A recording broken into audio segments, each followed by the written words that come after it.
BNP কিন্তু আওয়ামী লীগকে নিষিদ্ধ করতে বলে না, বরঞ্চ বিএনপি আওয়ামী লীগের নিষেধাজ্ঞা আওয়ামী লীগের উপর জারি করার যা দাবি, সেই দাবির বিরোধিতা করে। আবার ছাত্ররা, যে বৈষম্য বিরোধী ছাত্র আন্দোলন, তারা বলে যে আওয়ামী লীগকে নিষিদ্ধ করতে হবে। তো এইটা আসলে কোন দিকে সুরাহা হবে? যখন বিএনপির পক্ষ থেকে বলা হলো যে তারা আওয়ামী লীগের নিষিদ্ধ চায় না, তখন আবার আরেকটা দাবি উঠলো যে না, আওয়ামী লীগকে নিষিদ্ধ করা হোক বা না হোক সেটা অন্য ব্যাপার, আওয়ামী লীগকে আগামী নির্বাচনে অংশ নিতে দেওয়া হবে না। কিন্তু আসলে কি সেটা সম্ভব? অথবা বর্তমান সরকার কি সেটা চায় কিনা বোঝা মুশকিল কেন সেটা আমি বলি। আমরা কয়েকদিন আগে দেখলাম যে এই যে আমাদের যে মানবতা বিরোধী অপরাধের জন্য যে ট্রাইব্যুনাল করা হয়েছে, সেই ট্রাইব্যুনালে কিন্তু নতুন কিছু আইন করা হয়েছে। সেই আইনগুলো হলো এরকম যে গণহত্যার যদি অপরাধের যদি কোনো দলের শাস্তি হয় অথবা যদি তাকে দায়ী করা হয়, দায় যদি প্রমাণিত হয়, তাহলে সেই দলকে নিষিদ্ধ করা যাবে, এমনভাবে আইন সংশোধন করা হয়েছে। বোঝাই যাচ্ছে এই সংশোধনটা করা হয়েছে আওয়ামী লীগকে নিষিদ্ধ করার জন্য। কিন্তু এদিকে আবার 18 তারিখে ভারতের খুব প্রভাবশালী একটা দৈনিক দ্য হিন্দু, তার অনলাইন সংস্করণে আমাদের ডক্টর মোহাম্মদ ইউনূসের একটা ইন্টারভিউ ছাপা হয়েছে। সেখানে ডক্টর ইউনূস যে কথাটা বলেছেন সেটা হলো যে আওয়ামী লীগের নির্বাচন করা যাবে না, এরকম কোনো সিদ্ধান্ত তারা নেননি। তিনি বলেছেন এইটা আসলে সিদ্ধান্ত ঘোষণা হয়ে গেছে। ওনারা কথাটা শুনুন, উনি কী বলেছেন যে এটা এরই মধ্যে ঘোষণা করা হয়েছে, আমরা রাজনৈতিক দলের বিষয়ে সিদ্ধান্ত নিতে চাইনি, বিএনপি এটা করেছে। বলেছে সব রাজনৈতিক দলকে অবশ্যই নির্বাচনে প্রতিদ্বন্দ্বিতা করতে হবে, সুতরাং তারা এরই মধ্যে রায় দিয়ে দিয়েছে আমরা দেশের একটি প্রধান দলের মতামতকে উপেক্ষা করতে পারি না। ডক্টর ইউনূসের এই বক্তব্য আমার কাছে কিন্তু খুবই ঠান্ডা মাথার এবং খুবই, আমি মনে করি যে এটাকে খুবই একটা গুরুত্বপূর্ণ সিদ্ধান্ত আমার কাছে মনে হয়েছে। কারণ উনি বিএনপির সিদ্ধান্তের বাইরে যেতে চাচ্ছেন না। ওনার বক্তব্য হলো আমরা কোনো রাজনৈতিক দলেরই বিপক্ষে যাব না, সবাইকে নিয়ে আমরা কাজ করব। তো সেখানে যদি অনেকগুলো দল চায়, তারপরেও বিএনপি তো একটা বড় দল,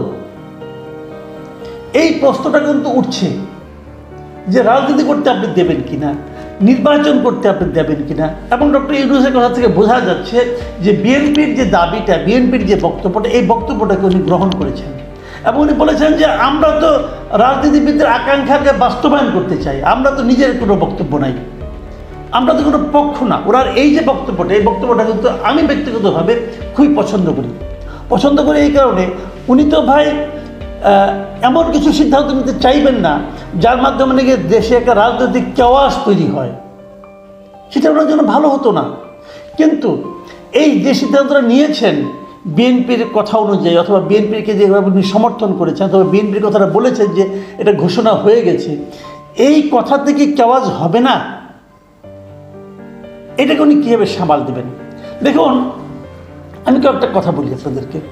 যদি এটাই হয়, তাহলে নভেম্বরের 10 তারিখে আওয়ামী লীগ যখন একটা 0 পয়েন্টে নূর হোসেন দিবস পালনে রাজনৈতিক কর্মসূচি দিল, সেটাকে আপনারা কেন হতে দিলেন না? সরকার প্রধানত বলবে আমরা তো না করেননি, মানে আপনার উপদেষ্টা নিজে স্ট্যাটাস দিয়েছে, আপনার প্রেস সেক্রেটারি নিজে স্ট্যাটাস দিয়ে বলেছে এটা করতে দেওয়া হবে না।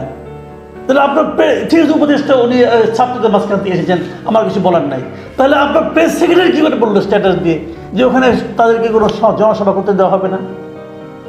তাহলে আপনার হিন্দুর কাছে দেওয়া ইন্টারভিউ এবং আপনার এই বক্তব্যগুলো তো এক হচ্ছে না। আপনি কেন দিচ্ছেন না তাদের সেই রাজনৈতিক কর্মসূচি পালন করতে? আপনি নির্বাচন করতে দিবেন, কিন্তু কোনো পলিটিক্যাল তাদের কোনো আপনার কোনো কর্মসূচিকে আপনি পালন করতে দিবেন না, তার কেমনে হয়? দেখুন, এটা নিয়ে কদ্দূর হয়েছে। 10 নভেম্বরের কর্মসূচি নিয়ে কিন্তু এই সোমবার দিন, মানে গতকালকে, যুক্তরাষ্ট্রের পররাষ্ট্র দপ্তরে যে আপনার যে ব্রিফিং, সেই ব্রিফিং কিন্তু এই প্রসঙ্গটা উঠেছে। এবং সেই প্রশ্নে ওঠার পর ওদের যে ম্যাথু মিলার আছেন, যিনি আগে যার কথা আমরা প্রায়ই প্রচার করতাম, আওয়ামী লীগ সরকারের বিরুদ্ধে ওনারা কী বলতেন না বলতেন আমরা সব প্রচার করতাম কিন্তু, এবং আওয়ামী লীগ সরকার সেগুলিকে ডিফেন্ড বলতেন যে এটা আমরা মানি না, এটা ঠিক না, অমুক না তমুক বলতেন। এবং ম্যাথু মিলারের সামনে প্রশ্ন করতে করতে এই মুশফিক ফজল আনসারী রাষ্ট্রদূত হয়ে গেছেন সিনিয়র সচিবের মর্যাদায়। এত গুরুত্বপূর্ণ কাজ উনি করেছেন। তো এত গুরুত্বপূর্ণ কাজ যার কাছে প্রশ্ন করার মাধ্যমে করেছেন, সে আওয়ামী লীগের সভা করতে না দেওয়াটাকে কি বলছে এখন? তিনি কিন্তু স্পষ্ট করে বলেছেন যে এ ধরনের শান্তিপূর্ণ সমাবেশ সভা অধিকার সবারই আছে এবং যুক্তরাষ্ট্রের সমর্থন করে স্টেট বলেছেন। তার মানে এই সভা করতে না দেওয়াটা ম্যাথু মিলার মানে যুক্তরাষ্ট্রের পররাষ্ট্র দপ্তর পছন্দ করছে না। এবং ওনার ভাষায় উনি দেখেন কী বলেছে, যে ম্যাথু মিলার বলেন তারা বিশ্বের সব দেশের মতোই বাংলাদেশের সরকারকেও এটি স্পষ্ট করে দিয়েছেন যে যুক্তরাষ্ট্র শান্তিপূর্ণ বিক্ষোভের অধিকার সমর্থন করে এবং এমন বিক্ষোভ কোনো সরকারেরই সহিংস পন্থায় দমন করা উচিত নয়। কি বলবেন এখন? বলুন এখন কি বলবেন? তো এই জায়গাটাতে যে কথাগুলো আগে শুনলে আপনার খুব ভালো লাগতো, সেই কথাগুলো যখন আপনার হয়ে আসে, আপনার বিরুদ্ধে আসে, তখন আপনার কেমন লাগে? আমি আবার সেই আগের পয়েন্টে ফিরে যাই যে নির্বাচন কেন বিএনপি চায় যে আওয়ামী লীগ নির্বাচন করুক। খুব সিম্পল কিন্তু হিসাবটা। ধরা যাক আমি এখন আমার অভিমতটা বলি, ধরা যাক যদি আওয়ামী লীগ নির্বাচন করতে না দেন, তাহলে যে নির্বাচনটা হবে সে নির্বাচনে বিএনপি থাকবে, জামাত থাকবে, আর কিছু ছোটো ছোটো দল থাকবে, আওয়ামী লীগ তো থাকবে না। তাহলে যদি ধরা যাক বিএনপি নির্বাচিত হলো, যেটা বিএনপি এখনো মনে করে তারাই নির্বাচিত হবে, তাহলে বিএনপিকে কিন্তু 5 বছর ধরে অথবা যতদিন তারা ক্ষমতায় থাকবে ততদিন ধরে কিন্তু তাদেরকে শুনতে হবে যে তোমরাও তো 2014 মতো একটা নির্বাচন করেছ। আওয়ামী লীগের প্রচার করবে, এদেশে আপনি আওয়ামী লীগকে নির্বাচন করতে দিলেন না, আওয়ামী লীগের ভোটারদের কী করবেন? তারা তো এসে আছে, তারা কিন্তু সারাক্ষণ আপনাকে প্রচার করবে যে তোমরা বিএনপি ভয় পেয়েছে, আওয়ামী লীগকে নির্বাচন করতে দেয়নি। আবার ছোট দলগুলি কেন চায় যে আওয়ামী লীগকে নির্বাচনে বাইরে রাখতে? তারা এই আশায় চায় যে বিএনপির ভোট তো বিএনপি পাবেই, যদি আওয়ামী লীগকে নির্বাচনের বাইরে রাখা যায় তো সেই ভোটের কিছু হয়তো আমরাও পেতে পারি। এই আশা থেকে তারা চায় যে আওয়ামী লীগ নির্বাচন না করুক। তাহলে উভয়ের জন্য একটা স্বার্থ আছে। আর বিএনপির চিন্তাটা হলো এরকম যে বিএনপি মনে করে যদি আওয়ামী লীগ নির্বাচন করে তাহলে তারা নির্বাচনে ভালো ফল করবে না, নির্বাচনে বিএনপি জিতবে, আওয়ামী লীগ খুবই খারাপ করবে।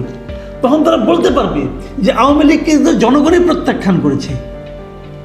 এই জায়গাটা কিন্তু খুব ইম্পর্টেন্ট। আমি ব্যক্তিগতভাবে মনে করি দল হিসাবে আওয়ামী লীগকে নিষিদ্ধ করাটা হবে একটা বোকামিপূর্ণ কাজ। কেন সেটা আমি বলেই আলোচনা শেষ করছি।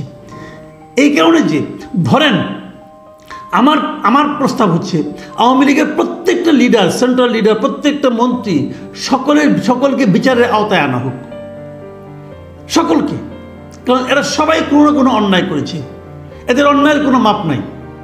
এদের অন্যায় গণহত্যার অন্যায় আছে, এরা গণহত্যা করেছে, গণহত্যা মদত দিয়েছে, চুরি করেছে, লুটপাট করেছে, দেশটার ক্ষতি করেছে, হাজার রকম অন্যায় তারা করেছে। এদের প্রত্যেকটা অন্যায়ের বিচার করা হোক এবং আওয়ামী লীগ সম্পূর্ণ নতুন নেতৃত্বের মাধ্যমে গড়ে উঠুক। তাহলে হবে একটা আমার বিবেচনা। এখন আপনি বলবেন যে না আওয়ামী লীগকে যে নিষিদ্ধ করে দেয়, যদি আওয়ামী লীগকে নিষিদ্ধ করেন তাহলে কী হবে সেটা আমি বলি। তাহলে কিন্তু আপনি এই যে প্রত্যেককে আলাদা আলাদা করে বিচার করতে চেয়েছিলেন সেটা আর করতে পারবেন না। তখন একটা নিষিদ্ধ দলের পক্ষে যে সিম্প্যাথিটা, সেই সিম্প্যাথি কিন্তু এই সমস্ত করাপ্ট লিডারদের মধ্যে চলে যাবে। তখন আপনি করাপ্ট লিডারদের বিচার করতে পারবেন না। সেই বিচারটা হবে আওয়ামী লীগের বিরুদ্ধে বিচার, যেটা নাকি ইম্পসিবল। এত বড় একটা দলের বিরুদ্ধে বিচার করা যায় না, এটা পারবেন না। চেষ্টা করে দেখেন, পারবেন না।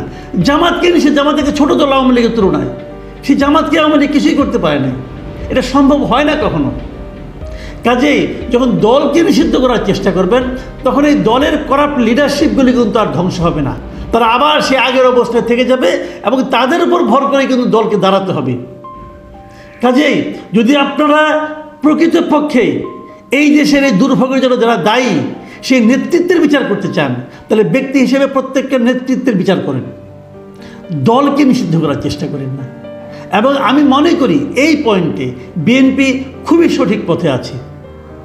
আর যারা বলছে না আওয়ামী লীগকে নিষিদ্ধ করতে হবে, আওয়ামী লীগকে নির্বাচনে অংশ নিতে দেওয়া যাবে না, যারা বলছেন তারা আসলে যে পথে হাঁটছেন সেই পথে সাময়িক আনন্দ হতে পারে আপনাদের, কিন্তু দীর্ঘমেয়াদে এর ফল খুবই খারাপ হবে। সেই বিবেচনায় আমি মনে করি ডক্টর মোহাম্মদ ইউনূস ঠিক পথে আছেন।